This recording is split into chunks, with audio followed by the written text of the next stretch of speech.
झूठ को कितना भी छिपाने की कोशिश की जाए, धुआं कहीं ना कहीं से तो उठता ही है और सच्चाई आखिरकार सामने आ ही जाती है।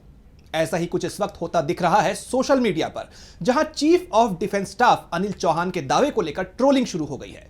लोगों ने उनके दावे को झूठा बताकर उनका मजाक बनाना शुरू कर दिया है। कहा जा रहा है कि यह कोई और नहीं बल्कि बीजेपी आईटी सेल की ही ट्रोल आर्मी है।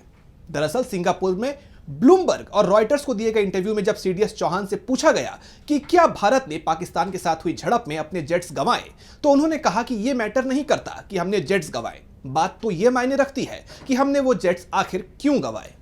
अब सीडीएस ने विदेश दौरे में यह बात कही और इधर देश में बीजेपी की छटपटाहट बढ़ गई, क्योंकि वो तो पहले दिन से दावा कर रही है कि हमने अपने कोई जेट्स नहीं गंवाए। और अब सवाल इस बात को लेकर भी गहरा हो रहा है कि क्या बीजेपी इन्हीं चीजों को छुपाने के मकसद से संसद का विशेष सत्र बुलाने से कतरा रही थी? तो क्यों अपने एक झूठ को छिपाने के लिए बीजेपी ने सीडीएस के पीछे ही लगा दी अपनी पूरी ट्रोल आर्मी? और क्या बीजेपी के लिए पार्टी की छवि देश की छवि से बढ़कर है? आइए समझते हैं। सबसे पहले आपको दिखाते हैं कि सोशल मीडिया पर क्या चल रहा है। ये एक पोस्ट देखिए। अभिजीत अय्यर मित्रा नाम के यूजर का कहना है, मेरा मुद्दा यह नहीं है कि यह किया गया, बल्कि यह कैसे किया गया। इसे करने का एक तरीका था और यह वो नहीं था। सिंगापुर में सीडीएस और हाई कमिश्नर ने जल्दबाजी की, यह उनका फैसला नहीं था। इस तरह की अनुशासनहीनता के परिणाम भुगतने होंगे। इस ट्वीट में सीडीएस को अनुशासनहीनता के लिए न सिर्फ जिम्मेदार ठहराया जा रहा है, बल्कि उसके परिणाम भुगतने की भी बात कही जा रही है। बात यह है कि सीडीएस चौहान कोई पॉलिटिशियन नहीं है जो किसी नफा नुकसान को ध्यान में रखकर कोई बात कहेंगे, इसलिए उन्होंने जो कहा होगा वो पूरी जिम्मेदारी से कहा होगा। इधर बीजेपी की ट्रोल आर्मी सीडीएस की बात को गलत साबित करने में लगी है। इधर पी पालजी नाम की एक और एक्स यूजर लिख रही हैं, मुझे खेद है लेकिन सीडीएस अनिल चौहान ने अपनी सीमित अभिव्यक्ति से सब कुछ बर्बाद कर दिया। वो स्पष्ट रूप से स्पष्ट वक्ता नहीं है और उन्हें अंतर्राष्ट्रीय साक्षात्कार नहीं देना चाहिए। जब वो प्रभावी संवाद करने में संघर्ष करते हैं और आप जानते हैं कि हर शब्द की व्याख्या की जाएगी और कहानियां बनाने के लिए तोड़ा मरोड़ा जाएगा। यानी साफ साफ यह बोला जा रहा है कि अपनी अभिव्यक्ति से सीडीएस ने सब कुछ बर्बाद कर दिया। दरअसल यह मामला क्या है, आपको कट शॉर्ट कर एक बार याद दिलाते हैं। 22 अप्रैल के पहलगाम हमले के बाद ऑपरेशन सिंदूर को अंजाम दिया जाता है। सरकार की तरफ से दावा होता है कि पाकिस्तान ने हमारे एक भी फाइटर जेट्स नहीं गिराए।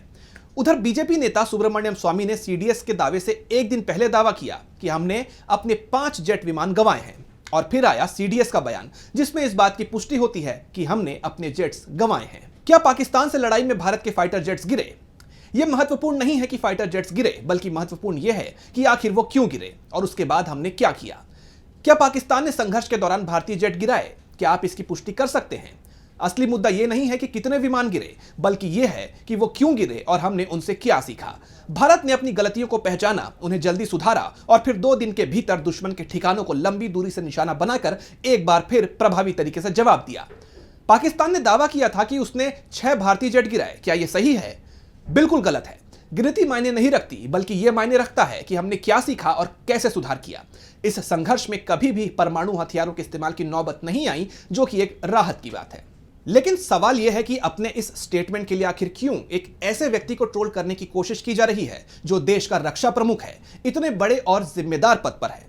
दरअसल बीजेपी और मोदी सरकार चाहती है कि किसी भी तरह उसके अपने दावे पर कोई आंच ना आए, और बीजेपी का यह काम कहीं ना कहीं इस ओर इशारा करता है कि क्या इन्हीं दावों के खुलासे से बचने के लिए पार्टी संसद का विशेष सत्र बुलाने से कतरा रही थी।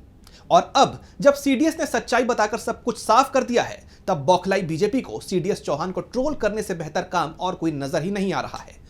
कांग्रेस सांसद राहुल गांधी ने भी क्या अलग पूछ लिया था? यही तो उनका भी सवाल था। यही सवाल तो पूरा विपक्ष पहले दिन से पूछ रहा है कि पाकिस्तान ने हमारे कितने विमान गिराए, लेकिन बीजेपी को इसका जवाब देते नहीं बन रहा है। और यही सवाल जब विदेश में रक्षा प्रमुख से पूछा गया तो देश में बीजेपी ट्रोलिंग जैसे काम पर उतर आई। ऐसे दर्जनों नहीं बल्कि सैकड़ों ट्वीट्स हैं जहां सीडीएस को ट्रोल करने की कोशिश हो रही है। अभय नाम के एक एक्स यूजर ने लिखा, एयर मार्शल ए के भारती को ब्लूमबर्ग साक्षात्कार के लिए क्यों नहीं भेजा गया?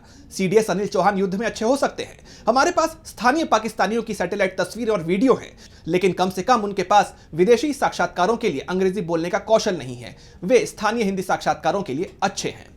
बात सीधी सी है, अगर सीडीएस चौहान ने गलत स्टेटमेंट दिया है तो मोदी सरकार सामने आए और कह दे कि रक्षा प्रमुख ने गलत जानकारी दी है। लेकिन सोशल मीडिया पर हर वक्त एक्टिव रहने वाली बीजेपी की टीम के पास उन्हें ट्रोल करने का तो वक्त है, लेकिन उनकी बात को गलत ठहराने का वक्त नहीं है। क्योंकि बीजेपी जानती है कि अब वो सीडीएस चौहान के इस दावे के बाद बुरी तरह से फंस गई है। मामला राष्ट्रीय सुरक्षा का है, लेकिन देश से इसकी सच्चाई छिपाकर और इसका क्रेडिट लेकर बीजेपी कहीं ना कहीं ऑपरेशन सिंदूर के नाम पर अपनी राजनीति को चमकाती हुई नजर आ रही है। अब वही सवाल एक बार फिर उठता है कि क्या बीजेपी के लिए देश की छवि से ज्यादा अहम पार्टी और अपने नेताओं की छवि हो गई है? जवाब कौन देगा? तो फिलहाल इस रिपोर्ट में बस इतना ही। इसी तरह की तमाम रिपोर्ट्स के लिए देखते रहिए डीबी लाइव। नमस्कार।